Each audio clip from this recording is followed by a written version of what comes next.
আমাদের দুষ্টুমনা বিড়ালটিকে এই জায়গাটা থেকে এই কিবোর্ড থেকে সরাতে পেরেছি এই ফ্যানটা দেওয়ার পরে।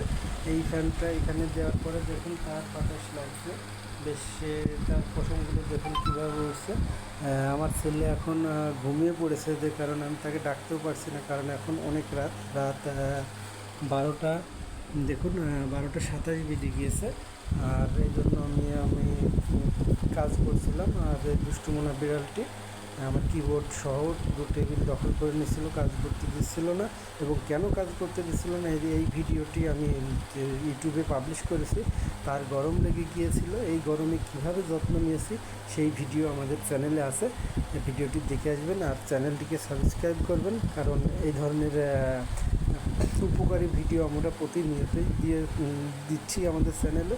আপনারা দয়া করে সাবস্ক্রাইব করুন, পাশে থাকুন, বেল আইকন বাটনটি ক্লিক করে দিন, যেন পরবর্তী কোনো ভিডিও পাবলিশ করলে আপনাদের টাইম লাইনে শো হয়। তো প্রিয় ভিউয়ার্স, ভালো থাকবেন। আসসালামু আলাইকুম।